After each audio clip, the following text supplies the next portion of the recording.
নীলুফার চৌধুরী মনি, আপনাকে দিয়ে আমি আলোচনাটা শুরু করতে চাচ্ছি এবং সেখানে তারেক রহমানের একটা কথা আমি বলতে চাচ্ছি, যেটা উনি বলেছেন আরও একদিন আগে। আমরা যদি ঐক্যবদ্ধ না থাকি তাহলে গুপ্ত স্বৈরাচারের আবির্ভাব হতে পারে। এই কথাটিকে অনেকেই খুব গুরুত্ব সহকারে নিয়েছেন এবং ঠিক তার একদিন পরে গণ অধিকার পরিষদের সাধারণ সম্পাদক রাশেদ খান তিনি বলেছেন যে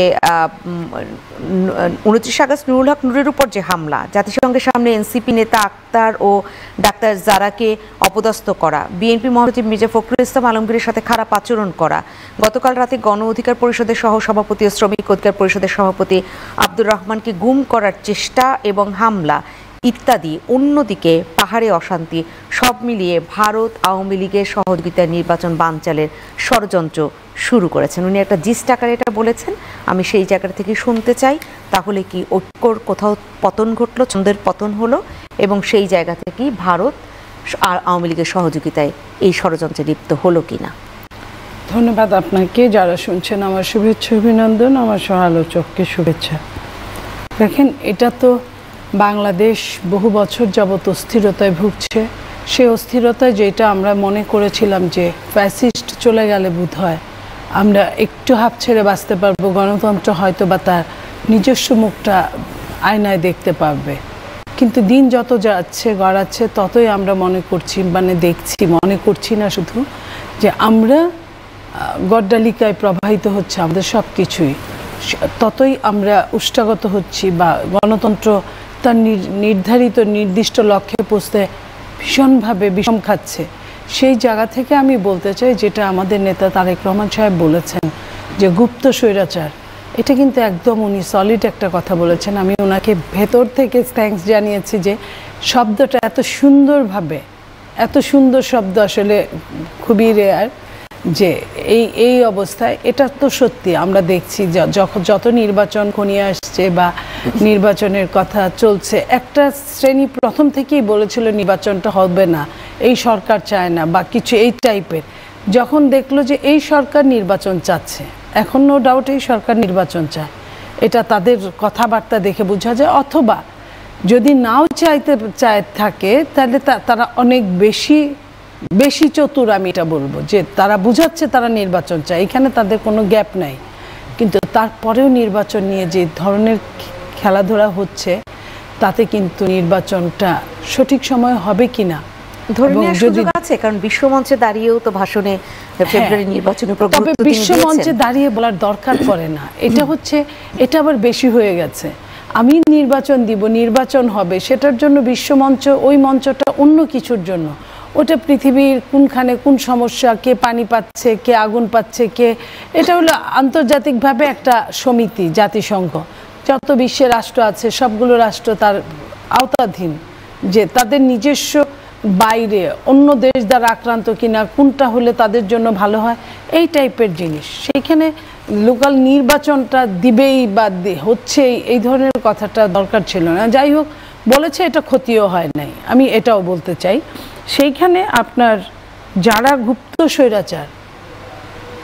স্বৈরাচার যদি প্রকাশ্য হয়, যেমন আপনার ফ্যাসিস্ট ছিল, স্বৈরাচার ছিল 15.5 বছর, সেটা কিন্তু আমরা ধরতে পারতাম যে এই স্বৈরাচার কি করতে চাচ্ছে। কিন্তু গুপ্ত স্বৈরাচার, তাকে কিন্তু বোঝা যায় না, যে সে চোরকে বলবে চুরি করো, সাধুকে বলবে জেগে থাকো। এটার জন্য কিন্তু রাষ্ট্র সাফার করবে, রাষ্ট্রের জনগণ সাফার করবে।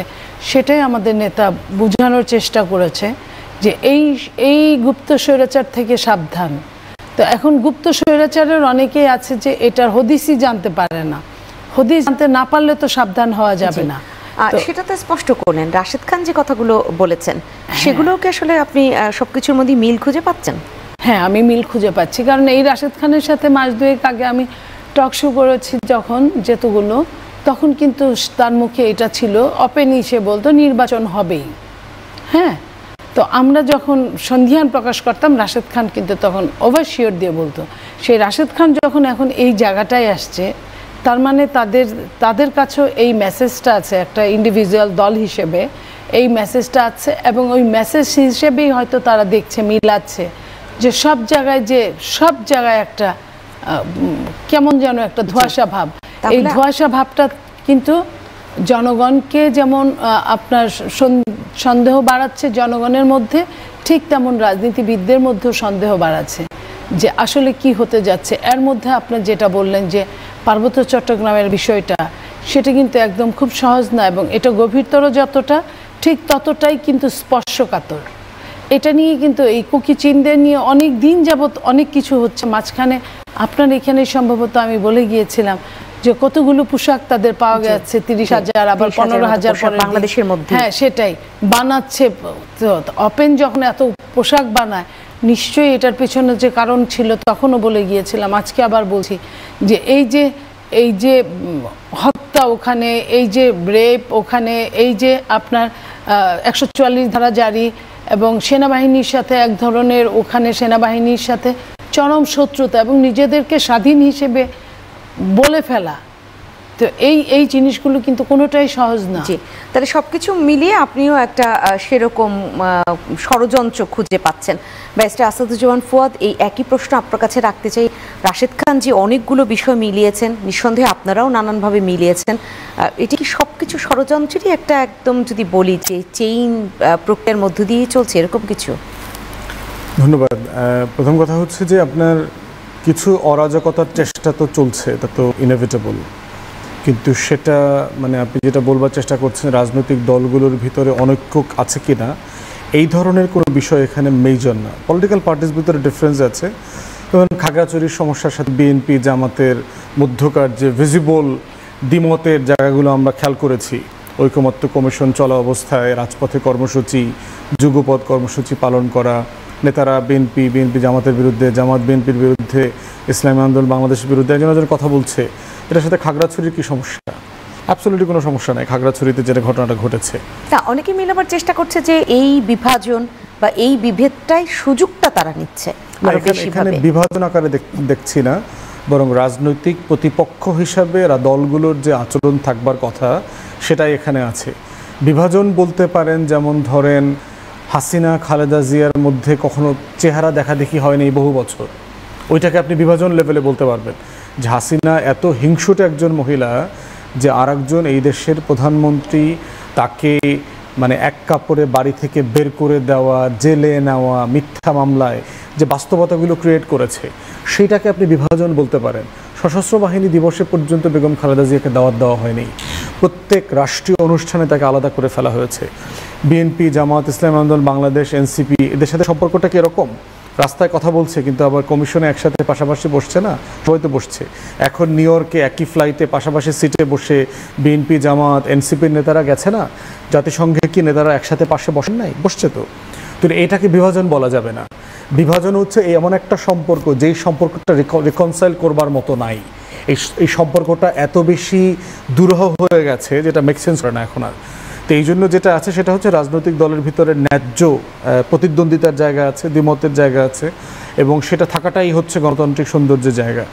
কিন্তু এর মানে এটা না যে বাংলাদেশকে ঘিরে অরাজকতা হচ্ছে না। সার্টেনলি অরাজকতা করার চেষ্টা করা হচ্ছে।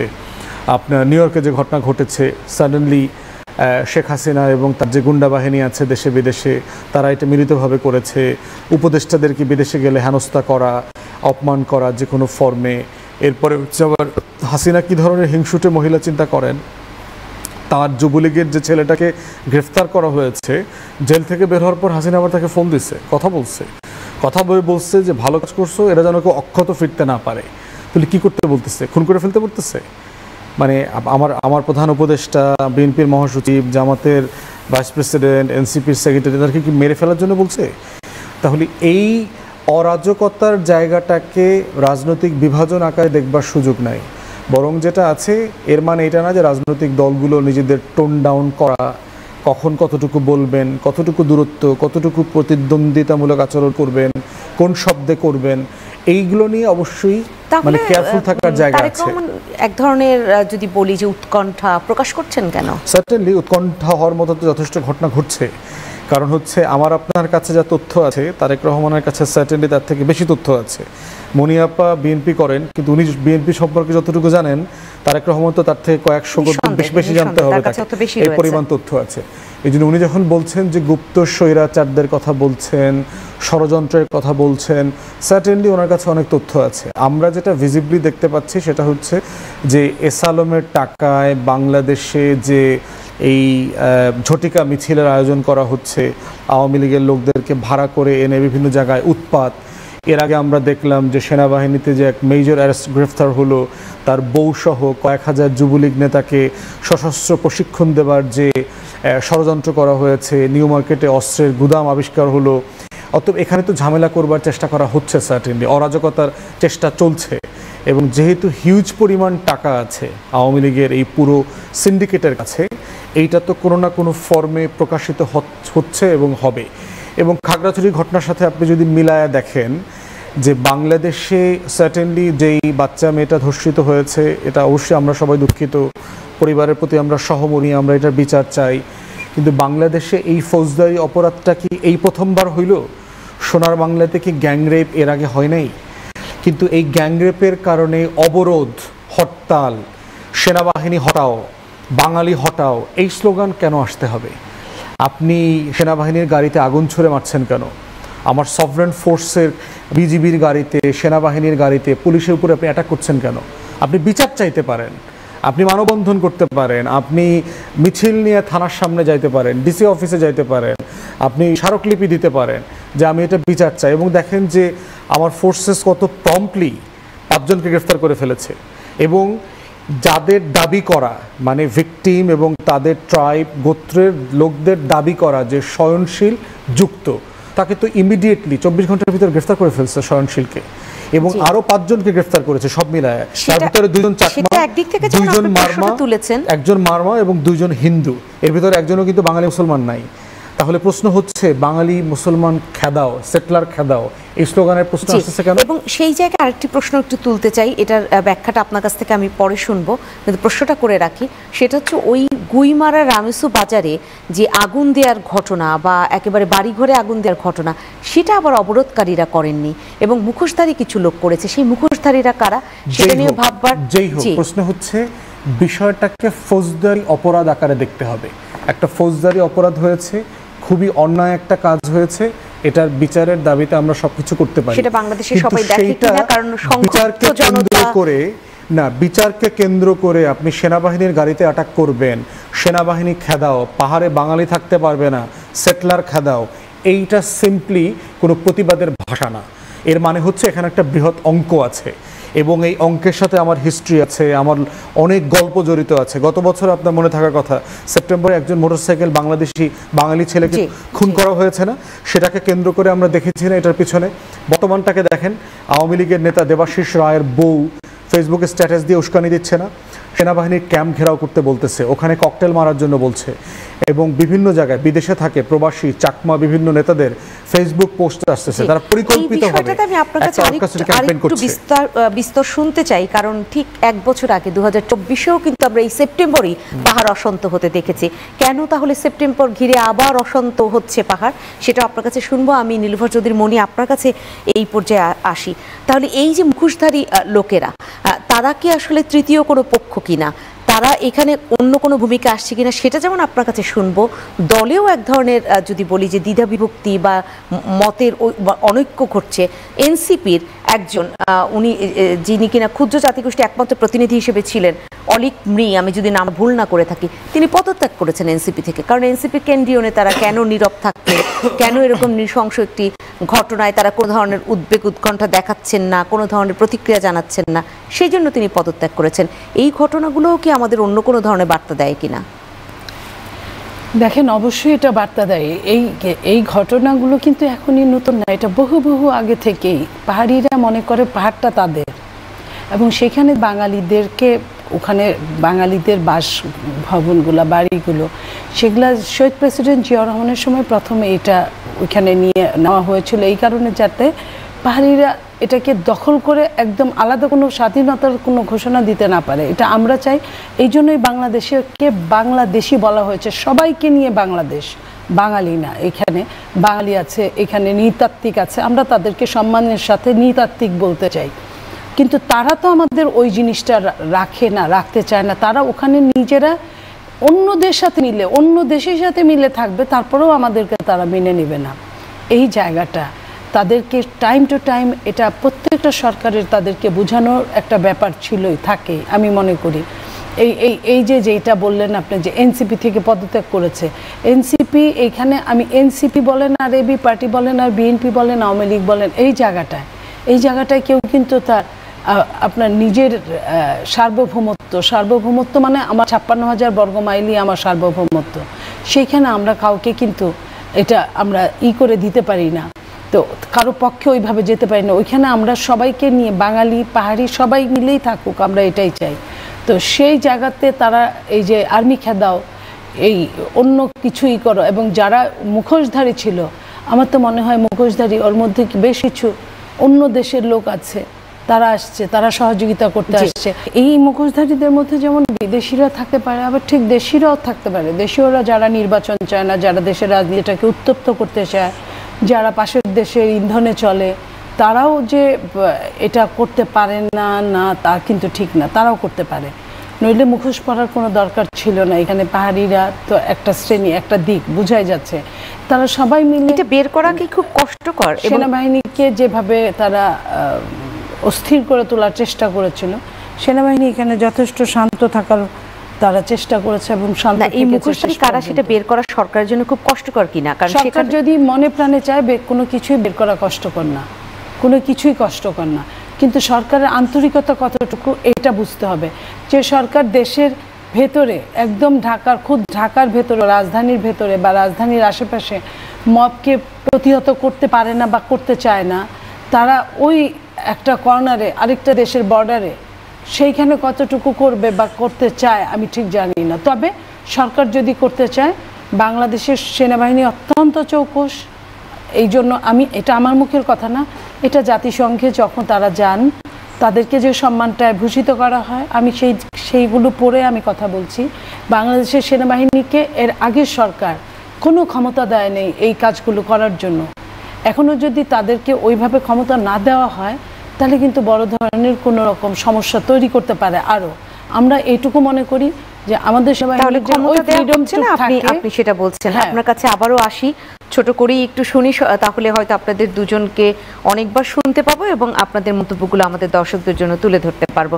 আমি ব্যারিস্টার আসাদুজ্জামান ফুয়াদ, আপনাকে যেই জায়গাটা শুনতে চেয়েছিলাম যে ঠিক 1 বছর আগে 2024 সালেও এরকম সেপ্টেম্বরে এসে অশান্ত হলো, আবার 2025 সালে অশান্ত, এটা কি আসলে পরিকল্পিত? সেপ্টেম্বর মাসটা হয়তো কোইন্সিডেন্স হতে পারে।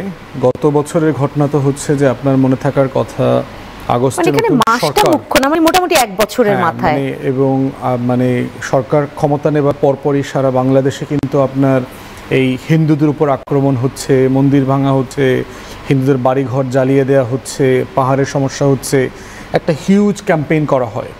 এবং আপনার মনে থাকবার কথা যে বিভিন্ন দেশের বিভিন্ন মন্দিরের ভাঙার ফেক ছবি দিয়ে আপনার প্রচুর পোস্টার করা হয়, পার্টিকুলারলি ইন্ডিয়া থেকে যে ফেক অ্যাকাউন্ট করে ফেসবুক টুইটার ছাপিয়ে দেওয়া হয় আপনার, এবং ডিসইনফরমেশন মিসইনফরমেশন যেটা স্প্রেড করা হয়েছিল, এটার উপরে ভিত্তি করে বাংলাদেশে হিন্দু বৌদ্ধ খ্রিস্টান ঐক্য পরিষদ প্রচুর ফেক নিউজ দিয়ে রিপোর্ট করে।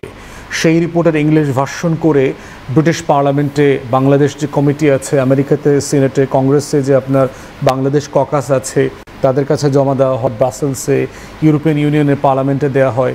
কিন্তু পরবর্তীতে বাংলাদেশ সরকার প্রত্যেকটা ঘটনা ইন্ডিভিজুয়ালি তদন্ত করেছে এবং কাউন্টার করে বলবার চেষ্টা করেছে যে এগুলো যা বলা হচ্ছে এটা সবর্ব মিথ্যা কথা।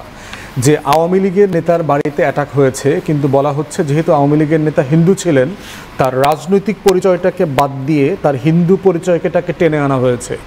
তাহলে ফ্যাসিবাদ বিরোধী আন্দোলনের সংঘর্ষে যেই ছাত্রলীগের হিন্দু ছেলেটা মারা গেছে, সে তো ছাত্রলীগ আকারে সংঘর্ষের শিকার হয়েছে, সে তো হিন্দু হবার কারণে হয়নি।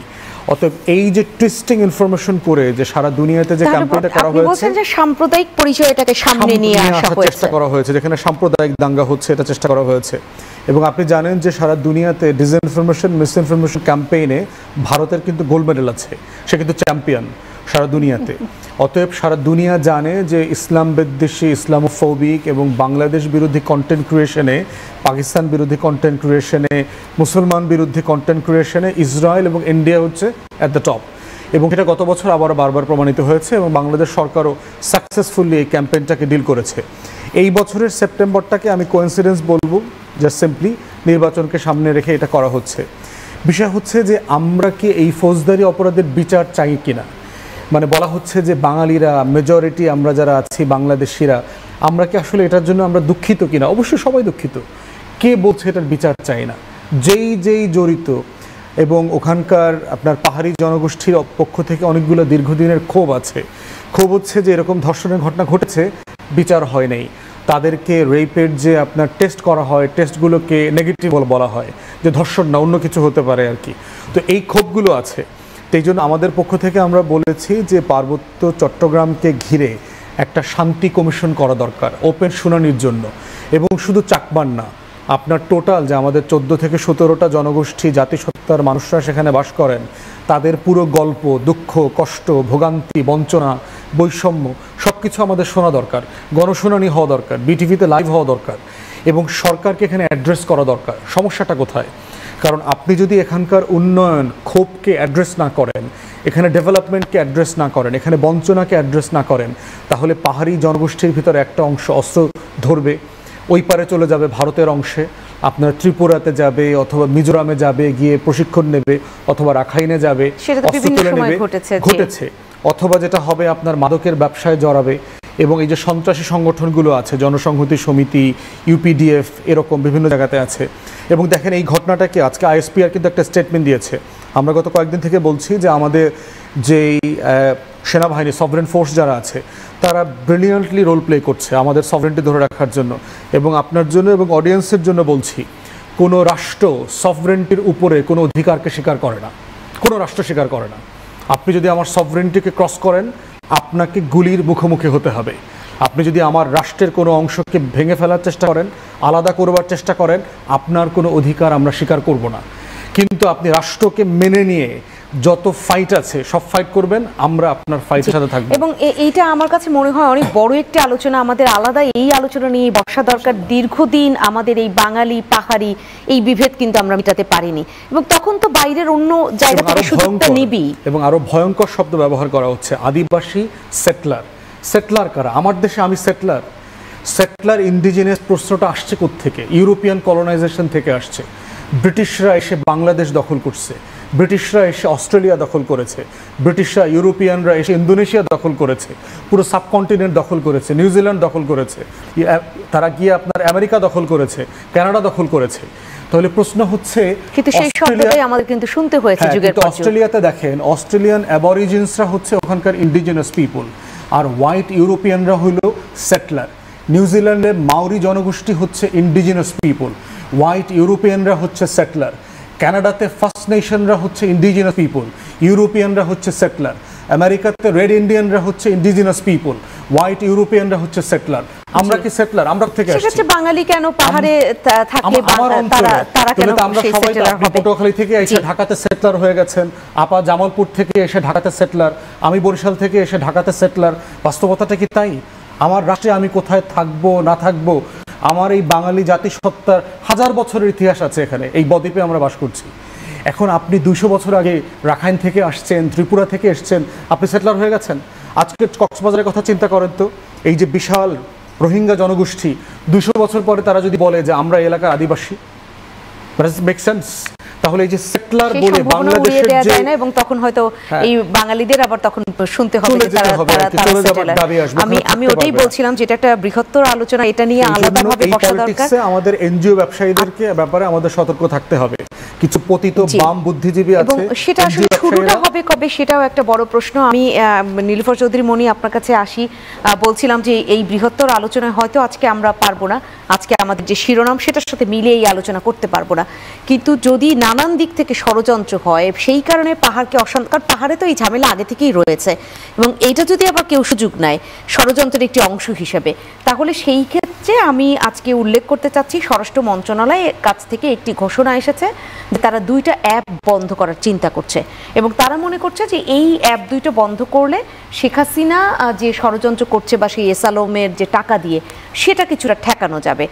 টেলিগ্রাম এবং বটিন নামে 2টা অ্যাপের কথা বলা হচ্ছে, এটা বন্ধ করতে পারলে শেখ হাসিনা এদেশের মধ্যেও তার যে একদম বিশাল বাহিনী রয়েছে তাদের সাথে নানান যোগাযোগ বন্ধ হয়ে যাবে এবং ঝটিকা মিছিল সবকিছুই বন্ধ হবে। আপনি মনে করেন কিনা কাজ হবে? দেখেন, একটা কথা বলে, গ্রামের মানে বুদ্ধিজীবী টাইপের মানুষগুলো, যে সময়ের 1 ফুর অসময়ের 10 ফুর। সময়ে যদি আপনি সময়ের কাজ না করেন, খুব করে বলেছি আমরা যে যখন 5ই আগস্ট হলো, 8ই আগস্টে তারা দায়িত্ব নিলেন, তারপরে থেকে আমরা তো তার অনেক আগে থেকেই আপনাদের মাধ্যমে টকশো করি, আমরা অনেকবার বলার চেষ্টা করছি সবাই যে যারা অপরাধী তাদেরকে ধরপাকড় করা হোক, আইনের আওতায় আনা হোক অপরাধীদেরকে, এবং যদি এই দলকে নিষিদ্ধ না করে যদি অপরাধীদেরকে একদম টু দ্য পয়েন্টে আইনের আওতায় আনা হতো, তাহলে কিন্তু আজকে এত কিছু হয় না, এই এত সুবিধাগুলো নিতে পারে না। এই যে অনেক লোক বলছি আমরা বা আছে, সুবিধা পেলে সবাই তো, যে মানুষগুলো একচেটিয়া 15.5 বছর ইনকাম করেছে ইল্লিগাল মানি, যে মানুষগুলো সুবিধা নিয়েছে ইল্লিগালি, সেই মানুষগুলো হঠাৎ করে আপনার কাজের বাইরে চলে গেছে। তারা দেশেই আছে, এক এলাকার লোক আরেক এলাকায় আছে। হ্যাঁ, একটা সময় 15.5 বছর বিএনপিও থেকেছে, বিএনপি থেকেছে তার সততা নিয়ে, তার কিছুই করার ছিল না জীবন বাঁচানোর জন্য। আর এদের তো অর্থ আছে, বিত্ত আছে, সব কিছু আছে, এরা মিলে কয়েকজন মিলে এই দেশটাকে ধ্বংস করার পরিকল্পনা হাতে নিচ্ছে। তাহলে স্বরাষ্ট্র উপদেষ্টা এতদিন কোথায় ছিলেন? উনি রাত 3টার সময় সব প্রেস কনফারেন্স ডাকেন, উনি সাংবাদিকদের এটা বুঝায় যে 3টার সময় ডেকেছে, কিন্তু ডাকার পরে বলেন দেশ আগের চেয়ে ভালো আছে। তাহলে আগের চেয়ে যদি ভালো থাকে, এখন যদি এই কথাগুলো বলা হয়, উনি যদি বলেন, তাহলে তো এটা হলো না, এটা তো এটার সাথে যায় না। আজকে ওনার এই গাফিলতির জন্য, খামখেয়ালিপনার জন্য জাতি আজকে মাসুল দিচ্ছে। আরও কতটা মাসুল দিবে আমরা জানি না। আপনার এখন 2টা অ্যাপকে উঠায় ফেললেই হবে, আপনার মানুষের হাতে হাতে টাকাটা চলে যায় না। সবগুলো পত্রিকা টেলিভিশনে যখন আসছে 2,500 টাকা 2,500 কোটি টাকা চলে আসছে, আরও 2,000 কোটি টাকা পাইপলাইনে আছে। তো পাইপলাইনের টাকা, বাংলাদেশের টাকা যাওয়া এবং আসার, এটার কিন্তু কোনো কড়াকড়িত্ব নাই। আপনি চাইলেই যে কোনো কিছুর আশ্রয় নিয়ে আপনার টাকা পাঠাতে পারেন। আপনি আমেরিকা থেকে টাকা পাঠাবেন, আপনি এখানে কার আমেরিকায় টাকা পাঠাতে হবে তার কাছে দিয়ে দিলেই আপনার হয়ে যায়। সেই লোক আবার তার ওইখান থেকে আবার পূরণ করে ওই লোকরে দিলেই হয়ে যায়। সো এটা অনেক সহজ, এই যে টাকা আসা নেওয়া। তো এটা যদি না সরকার বন্ধ করতে পারে, তাহলে তো অলরেডি চলে আসছে। এখন আসার পরে যে প্রতিদিন এক একটা সমস্যার সৃষ্টি হয়েছে এবং হচ্ছে এবং হবে, আরো সামনে কত সমস্যা আমাদের জন্য অপেক্ষা করছে আমরা জানি না। তো এই অপেক্ষা করার জিনিসগুলো এখনো সময় আছে। ইলেকশনের তাদের ঘোষণা মতে আরো 4-5 মাস আছে। এই 4-5 মাসের মধ্যে এটা আরো আগে করা উচিত, ইমিডিয়েট 2 মাসের মধ্যে সব যদি তারা ঠান্ডা করতে না পারে, এখন এই নির্বাচন কোথায় নিয়ে যাবে আমরা জানি। আমি এই বিষয়টা ব্যারিস্টার আসাদুজ্জামান ফুয়াদ আপনাকেও একটু শুনতে চাই। আপনি কি মনে করেন এরকম অ্যাপ বন্ধ করলেই এই ধরনের ষড়যন্ত্র বন্ধ করার ক্ষেত্রে সিংহভাগ কাজ হয়ে যাবে? মনে হয় না, কারণ হচ্ছে যে আপনার হাসিনা এই বিষয়গুলো ট্রাই করেছিল। আপনি শেষ দিকে দেখেন মোবাইল বন্ধ করে, ইন্টারনেট শাটডাউন করে এই কাজগুলো করবার চেষ্টা করেছিল। বাট যেটা হচ্ছে যে ডিসরাপশন করার সুযোগ আছে কিনা সেটা ফেজ আউট করে দেখা দরকার। আবার এই অ্যাপগুলো কিন্তু আওয়ামী লীগ করেন না, এরকম মানুষও কিন্তু ব্যবহার করেন। বাংলাদেশে প্রচুর লোক আছে, আমার পরিচিত লোকজন আছে, টেলিগ্রাম ইউজ করেন। রাদার দ্যান হচ্ছে ইন্টেলিজেন্স ওয়ার্ক বাড়ানো দরকার। অ্যাপগুলো রেখে কিভাবে এই ফোরামগুলোকে ইনফিল্ট্রেট করা যায় সেটা হচ্ছে বেটার কাজ হবে আর কি। সাধারণত বন্ধ করে এটা ওয়ার্ক করে না। আমরা ভিপিএন দিয়ে প্রচুর সাইট অ্যাক্সেস করেছি না, প্রচুর করেছি না, ভিপিএন ইউজ করেছি, চালিয়েছি। তো ফ্যাসিবাদের আমলে যেহেতু এটা বলি, এখানে শুধু আমরা ভিপিএন ইউজ করেছি তা না, যারা আন্দোলন করেছে তাদেরকে আবার যারা সহায়তা করেছে দেশের বাইরে থেকে কিন্তু অনেকগুলো অ্যাপস কিন্তু পাঠিয়েছে, অনেক রকম করে কিন্তু তারা তাদেরকে সহায়তা করেছে। সো এটা চাইলে যে কেউ বাইরে থেকেও করতে পারে। তো এই জন্য আমি বোধ করছি যে এটা বরং ধরে রেখে এই সাইটগুলো এই মানে আওয়ামী লীগের যে গ্রুপগুলো আছে সেগুলো ইনফিল্ট্রেট করবার জন্য আমাদের গোয়েন্দা সংস্থা এবং আইটি টিম যারা আছে তাদের চেষ্টা করা দরকার। এবং আপনি জানেন যে ইতিমধ্যে ইন্ডিয়ান পত্রিকাতে আমি পড়েছি যে আওয়ামী লীগের এই যে ভিতরে এই গ্রুপগুলোতে প্রচুর চাঁদাবাজি হচ্ছে। যেমন ধরেন তোরে আপার সাথে কথা বলায় দিব 50,000, 1 লাখ, 2,000। আওয়ামী লীগ যেটা করেছে তার 16 বছরের যে অভিজ্ঞতা তো হিউজ। মানে আপনার এই ধরনের সিভি যদি লিখতে হয় যে আমরা কোনো এলাকাতে চাঁদাবাজ হইতে চাই, অথবা চাঁদাবাজের যদি ধরেন আপনি একটা অনার্স কোর্স করলেন, একটা ডিপ্লোমা করলেন চাঁদাবাজির উপরে, তখন আপনার টিচার লাগবে। তো এই ফ্যাকাল্টির টিচার কারা হবে? তো 16 বছরে আওয়ামী লীগ যেহেতু চাঁদাবাজিটাকে আপনার শিল্পের পর্যায়ে নিয়ে গেছে, আওয়ামী লীগের নেতাকর্মীদের এই ব্যাপারে অনার্স, মাস্টার্স, পিএইচডি, পোস্টডক সব কিছু করা আছে, এবং এই ব্যাপারে যদি কোনো ইউনিভার্সিটি ফ্যাকাল্টি খোলা হয় তার এই ব্যাপারে শিক্ষক প্রোভাইড করার কোনো ঘাটতি হবে না। তো সেই জায়গাতে আমি ইন্ডিয়ান পত্রিকাতে পড়লাম, আপনার সাউথ ইন্ডিয়ার কোনো একটা পত্রিকাতে আসছে যে আওয়ামী লীগের যে টেলিগ্রাম গ্রুপগুলো আছে সেখানে এখন কোনো গ্রুপে 20,000 30,000 লোক আছে, এবং এই গ্রুপগুলোতে হাসিনা আছে, ওবায়দুল কাদের আছে, এরকম আওয়ামী লীগের যে মানে উপরের দিকের যত পাদ্রী এবং পুরোহিত যারা আছে আওয়ামী লীগের, এরা সবাই ওই গ্রুপগুলোতে আছে। তো ওই গ্রুপগুলো যারা অ্যাডমিন তারা হচ্ছে আওয়ামী লীগের লোকদের সাথে তারা চুক্তি করে, বিশেষ করে যারা ইউরোপ আমেরিকায় থাকে এই ধরনের যে আওয়ামী লীগ আছে, যে তোমারে আমি আপার সাথে কথা বলায় দিব $10,000, 10,000 পাউন্ড অথবা 10,000 ইউরো, 5,000 ইউরো, এরকম প্রচুর। ওবায়দুল কাদের সাথে কথা বলায় দিলে কত টাকা, আসাদুজ্জামান কামালের সাথে কথা বলায় দিলে কত টাকা, শেখ সেলিমের সাথে কথা বলায় দিলে কত টাকা। এই আবার পাদ্রী এবং পুরোহিতদের যে মর্যাদা, এই মর্যাদা মোতাবেক আবার রেট আছে কারে কত, এবং কোথাও কোথাও হলো পেমেন্ট হলো ডলারে, কোথাও হলো টাকায়, কোথাও রুপিতে, এইটা আছে। তো এটা তারা দেখেছে এবং এখানে কেওয়াস হয়েছে, যে রিপোর্ট করছে যে টাকা নিচ্ছে কিন্তু হাসিনার সাথে কথা বলায় দেয়নি, ওই ওবায়দুল কাদের সাথে কথা বলায় দিচ্ছে। তো কম রেটে বেশি রেটের টাকা নিচ্ছে, কম রেটের নেতার সাথে কথা বলায় দিচ্ছে। তো দেখলাম যে বিস্তারিত ওখানে একটা রিপোর্ট করেছে।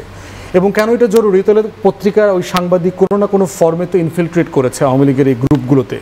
ঠিক একইভাবে দেখেন আজকে আমাদের একটা ভেরি ইন্টারেস্টিং রিপোর্ট করেছে ভারতের গোয়েন্দা সংস্থা 734 জন আওয়ামী লীগের নেতারা কে কোথায় আছে, পরিবারের কাজের লোকের নাম সহ, ফোন নাম্বার, পাসপোর্ট নাম্বার সহ পুরো তালিকা আমার দেশের কাছে এসছে, এবং তারা এটা রিপোর্ট করেছে।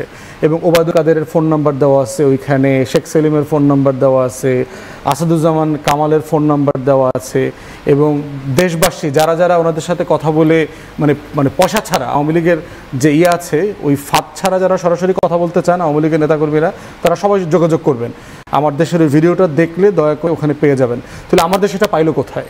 তার কোনো একটা কানেকশনস আছে, সে ভারতের গোয়েন্দা সংস্থার সাথে কোনো না কোনোভাবে এঙ্গেজড হয়েছে। তো এই জন্য আমি বোধ করি যে অ্যাপস বন্ধ করাটা সলিউশন না, বরং অ্যাপসটা চালু রাখতে হবে, এটা করতে দিতে হবে। ইন্টেলিজেন্স ইনফিলট্রেশন হচ্ছে, তাহলে আপনি মনে করছেন আমার দেশের হাতে যেটা আজকে এসছে এরকম আরো অনেক তথ্য চলে আসবে, মানে এটা গোয়েন্দা সংস্থার অপারেট করবে। কারণ হচ্ছে আপনি এই ফোরামগুলোকে বাতিল করে দেবেন, সে নতুন অ্যাপস বের করবে। কত অ্যাপস আছে, কত ধরনের অ্যাপস আছে। এমনও হতে পারে দেখবেন এই যে আমাদের যে মাননীয় তথ্য এবং আইসিটি বিশেষজ্ঞ আছেন, যিনি একসময় গুগল আবিষ্কার করেছিলেন, পরে পেটেন্ট করতে দেরি হয়ে গেছে বলে ওটা হাতছাড়া হয়ে গেছে। জয়ও দেখা যাবে একটা অ্যাপস করে দিল যে পলাতক আওয়ামী লীগ অ্যাপসটার নাম এরকম দিয়ে দিল, ধরেন পলাতক আওয়ামী লীগ অ্যাপস, অথবা ধরেন স্বৈরাচার হাসিনা অ্যাপস, অথবা হাসিনা মোদি অ্যাপস, এরকম একটা অ্যাপসের নাম দিয়ে দিল, যেখানে সকল আওয়ামী লীগের নেতাকর্মীরা ওই অ্যাপসের সদস্য হবে, তারা ওইখানে মিটিং করবে, তারা ওইখানে সদস্য হবে। তো এটা হইতে পারে, তারপরে বন্ধ করতে পারবেন না। ওই অ্যাপসটার হেডকোয়ার্টার হবে দিল্লিতে, ওই অ্যাপসের জন্য যে ফান্ডিং হবে, রেজিস্ট্রেশন একটা ফি থাকবে, ওইটা আমেরিকাতে ভার্জিনিয়াতে জয়ের অ্যাকাউন্টে যাবে, তো এটা প্রসেস করা যাবে। এইটা বাংলাদেশ সরকারি অ্যাপসটা বন্ধ করে এটা সলিউশন হবে না, এটা প্র্যাগম্যাটিক প্রসেস না। তাহলে আপনি মনে করছেন যে স্বরাষ্ট্র মন্ত্রণালয়ে সেখানে আরো অনেক ভাবনা থাকা উচিত। নীলুফার চৌধুরী মনি, তাহলে ভাবনা যদি থাকা উচিত, যেটা আমার দেশ তথ্যটা নিয়ে আসলো 734 জন একদম সেই নেতার কাজের লোক পর্যন্ত তথ্য চলে আসলো, যে সেটা যদি থাকে তাহলে স্বরাষ্ট্র মন্ত্রণালয়ের মাথায় কি এটা আসে না? আসে, ওনারা আনেন না তাই আসে না। এটা কি মনে করেন বাংলাদেশের গোয়েন্দা সংস্থা এত হালকা? বাংলাদেশের গোয়েন্দা সংস্থা চাইলে অনেক কিছু করতে পারে, চান না তাই পান না, করেন না বা করতে দেওয়া হয় না।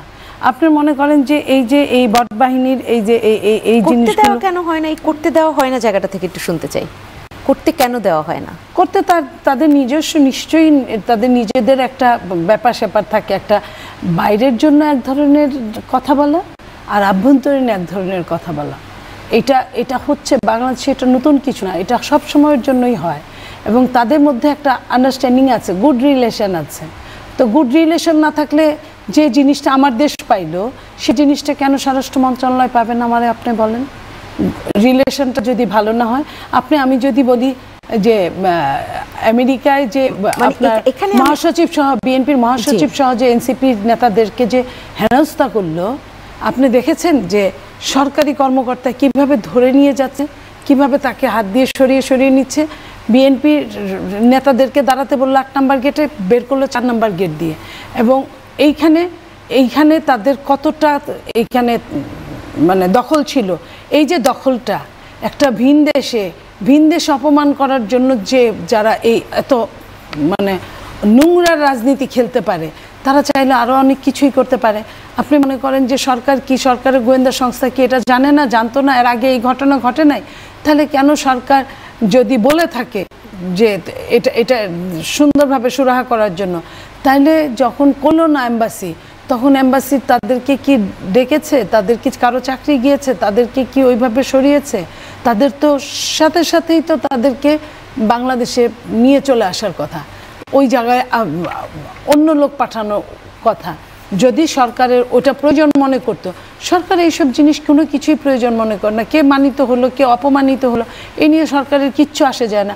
সরকার কতটা ভালো থাকলো সেটাই তাদের আসে যাওয়ার যায়। কেন আসবে যাবে না? এই প্রথমবারের মতো রাজনীতিবিদদেরকে নিয়ে গিয়েছেন মাননীয় প্রধান উপদেষ্টা, যেটা বাংলাদেশের ইতিহাসে কখনোই এরকম ঘটনা ঘটেনি, রাষ্ট্রপ্রধান নিয়ে যায়নি। বাংলাদেশের ইতিহাসে তো কখনো এমন ঘটনাও ঘটেনি যে কোনো নোবেল লরিয়েট ক্ষমতায় এসেছে। বাংলাদেশের ইতিহাসে তো এমনও ঘটনা ঘটে নাই যে কোনো অর্থনীতিবিদ ক্ষমতায় এসেছে। এমনও তো ঘটনা ঘটে নাই যে কোনো রাষ্ট্রপ্রধান নিজের সব কিছু মাফ করে দিয়েছে, আবার নিজের ব্যবসা বান্ধব হয়ে উঠেছে। এটাও তো আসে নাই। এমনও তো হয় নাই যে কোনো প্রধান ব্যক্তি নিজে এক গেট দিয়ে পার হয়ে তার সাথে যে ভিআইপি নিয়ে গিয়েছে, এটা তার বুঝতে হবে। রাষ্ট্র যদি ক্ষমতায় যদি থাকতো বিএনপি এখন, তাহলে মির্জা ফখরুল ইসলাম আলমগীর কী হতেন? মিনিমাম একটা ফুল মিনিস্টার এরিআরডি, অথবা মিনিমাম দলের সেক্রেটারি জেনারেল হিসেবে তার কোন জায়গাটায় থাকার কথা। এটা তো রাষ্ট্রের যে প্রধান বর্তমানে উনি তো জানেন। কিংবা জামাতে ইসলামীর আপনার নায়েবে আমির, তার কি অবস্থা হওয়ার কথা। তো সেটা তো জানার পরে একটা দলের প্রতি যদি তাদের ওই সম্মান থাকতো, ওই বোধ থাকতো যে আমি আমার প্রয়োজনে, দেশের প্রয়োজনে, দেশকে এখানে পরিচিত করানোর জন্য আনছি, আমি এখানে কোনো অপমানিত হতে দিতে পারি না, তাহলে কিন্তু অন্যরকম হতে। মাহফুজদের সঙ্গে দুষ্টুমি করা আর বিএনপির মহাসচিব বা এনসিপি বা জামাত ইসলামীর সঙ্গে দলীয় ভিত্তিতে দুষ্টুমি করা কিন্তু এক জিনিস না। মাহফুজদের কিন্তু দল নাই, কিন্তু এদের তো দল আছে। তাহলে এই কাজটা যে করলো, এরা তো কেউ ক্ষমতায়ও নাই। আর না হয় শেখ হাসিনা ফ্যাসিস্ট ছিল, সেইখানে একটা ঘটনা ঘটতো, উনি ক্ষমতায় ছিল, জনগণকে অত্যাচার করতো। ওই হিসেবে হীরক রাজার দেশে রাজাকে দেশে পাওয়া যায় না, বিদেশে পাইলে ওইখানে আপনার এই ধরনের কাজ হতো। কিন্তু এইখানে তো এরা কেউই ক্ষমতায় নাই। তাহলে এই জিনিসগুলো যে হলো, তো তার গোয়েন্দা সংস্থা কি জানতো না? গোয়েন্দা সংস্থা জানতো অনেক কিছু। সময় শেষের দিকে ব্যারিস্টার আসাদুজ্জামান ফুয়াদ, সেক্ষেত্রে সবাইকে সাথে করে নিয়ে গেলেন, তারপর কেন অপদস্থ করবেন? সেখানে কি কোনো ধরনের সেই বিভাজনের দৃষ্টি দিয়ে তাকানো এরকম অন্তর্বর্তী সরকার? আমার কাছে তা মনে হয়নি। আমার কাছে মনে হয়েছে শেয়ার ইনকম্পিটেন্স, অযোগ্যতা, গাফলতি হতে পারে, এগুলো আর কি বলতে পারেন। এবং সার্টেনলি সরকারকে এর ফুল রেসপন্সিবিলিটি নিতে হবে, ব্যাপারে কোনো সন্দেহ নাই। কারণ দিন শেষে এটা তাদের ফেইলিয়ার। কারণ হচ্ছে যে আপনি যখন একটা ডেলিগেশনে যাবেন, মানে আপনি কি দলের হয়ে গেছেন না ছোট দল না বড় দল, এগুলো বিষয় না। বিষয় হচ্ছে আপনি বাংলাদেশকে রিপ্রেজেন্ট করছেন, once you are part of the delegation of a country. তো সেই জায়গাতে সার্টেনলি ইন্টারিম অ্যাডমিনিস্ট্রেশনের সিরিয়াস ফেইলিওর আছে। তারা একটা ব্যাখ্যা দিয়েছে ভিসা প্রসেসিং এটা সেটা, কিন্তু আমার কাছে মনে হয়েছে যে ইটস এ ভেরি মানে আনএক্সেপ্টেবল এক্সপ্লেনেশন। কারণ হচ্ছে যে আপনি তো একই ফ্লাইটে গেছেন, ব্যাপারটা তো এমন না যে ভিসা পাইতে দেরি হয়েছে তো ফখরুল সাহেব পরের ফ্লাইটে গেছে, আক্তার যারা এরা আর এক ফ্লাইটে গেছে, ব্যাপারটা এরকম না। সবাই একই ফ্লাইটে পাশাপাশি বসে একসাথে গেছেন, একসাথে নেমেছেন, আপনি কেন এটা অ্যারেঞ্জ না করে গেলেন? দ্বিতীয়ত হচ্ছে সার্টেনলি গত এক বছরে এই অ্যাডমিনিস্ট্রেশনের বোঝা দরকার ছিল আমাদের পররাষ্ট্র মন্ত্রণালয় একটা দিল্লির গোলামির আখড়ায় পরিণত হয়েছে। আমরা রিপিটেডলি দেখছি যে যখনই আমরা চায়নার সাথে সম্পর্ক বিল্ড করতে যাই, পাকিস্তানের সাথে সম্পর্ক বিল্ড করতে যাই, আপনি দেখবেন বিভিন্ন ক্যাওয়াস তৈরি হয়। আমি সচিবালয় পররাষ্ট্র মন্ত্রণালয়ের সূত্রে জানি এরকম বহু ঘটনা যে ধরেন চাইনিজ অ্যাম্বাসি থেকে একজন অ্যাডভাইজারের সাথে দেখা করতে চাচ্ছে, এই ইমেলটা পর্যন্ত গায়েব করে দিয়েছে, রিপিটেডলি গায়েব করে দেয়। তারপরে ধরেন পাকিস্তানের হাই কমিশনার অথবা চাইনিজ অ্যাম্বাসেডর একজন অ্যাডভাইজারের সাথে দেখা করতে যাবে, বলা কওয়া নাই, ফরেন মিনিস্ট্রি থেকে দুইজন ওখানে গিয়ে বসে থাকে, কনভারসেশন কি হয়। এবং দেখা গেছে তার আগে পরে ইমিডিয়েটলি ইন্ডিয়ান হাই কমিশনার আবার ওই অ্যাডভাইজারের সাথে দেখা করতে যায়। তো তো এইভাবে ইনফরমেশন কম্প্রোমাইজ করতেছে, ইনফরমেশন আমাদের ডিপার্টমেন্ট থেকে শত্রু রাষ্ট্রের কাছে যাচ্ছে, এবং এই রাষ্ট্রগুলোর সাথে আমাদের সম্পর্ক যেই লেভেলে ডেভেলপ করা দরকার বাংলাদেশের সভরেন্টি কোশ্চেনে, আমাদের জাতীয় স্বার্থের প্রশ্নে, সেটা করতে দিচ্ছে না। তত আমাদের ফরেন মিনিস্ট্রি একটা গণ অভ্যুত্থানের বিপক্ষের যে আকাঙ্ক্ষা সেখানে বসে আছে, আওয়ামী দোসরিপনার জায়গায় বসে আছে। এবং যে দেখেন মির্জা ফখরুল সাহেবের হাত ধরে যে টান দিয়েছে সুটটাই পরা একটা ছেলে, তা চরম বেয়াদব। বিদেশে একটা সরকারি চাকরি করে একজন বয়স্ক জাতীয় নেতাকে এরকম টেনে হিচড়ে বের করা, ভাবখান এরকম জেলে নিয়ে যাচ্ছে। এটা বাংলাদেশে আওয়ামী লীগের সময় দেখেছি না, মির্জা ফখরুল, রিজভী ভাই এদেরকে যখন অফিস থেকে গ্রেফতার করতো টেনে হিচড়ে এরকম নিয়ে যাইতো। তো ও যে আসলে ছাত্রলীগ, ও তো সরকারের লোক না। তার পোস্টিং হচ্ছে নেপালে, ডেপুটি হাই কমিশনার। সে ওখানে জয়েনই করে না এখনও। এই বেয়াদবটা এখনও ওয়াশিংটনে রয়ে গেছে, এবং তাকে পুরো শেল্টার দিচ্ছে হচ্ছে ওখানে যে অ্যাম্বাসাডার আছে সাম সালাউদ্দিন। এবং গত বছরও যখন জাতিসংঘে গেছে একইভাবে কিন্তু আমাদের পারফরমেন্স, আমাদের যে কোঅপারেশন ওখানে সরকার আসলে আমাকে শেষ করতে হবে আজকে, সেই জায়গাতে এটার ব্যাখ্যা দিতে জবাবদিহিতার হবে। মধ্যে আসবে কিনা 30 সেকেন্ডে শুনে শেষ করি। কোন ধরনের জবাবদিহিতার মধ্যে আসবে কিনা? ইমিডিয়েটলি একটা ইনভেস্টিগেশন হইতে হবে। শুধু এইটা না, পুরো ফরেন মিনিস্ট্রির গত 1 বছরের আমলনামা, অ্যাডভাইজারের কোনো রোল আছে কিনা, ডেলিভারেটলি আমাদের শত্রু রাষ্ট্রের পলিসির কাছে আমাদেরকে সাবমিট করা হচ্ছে কিনা, আমাদের এন্টি ইন্ডিয়ান যে গণ অভ্যুত্থান হয়েছে সেখানে নতুন করে আমার জিও পলিটিক্সকে সামনে রেখে সম্পর্ক বিল্ড করবার ক্ষেত্রে সে বাধা তৈরি করছে কিনা, এটা পুরোটা ইনভেস্টিগেশন হওয়া দরকার।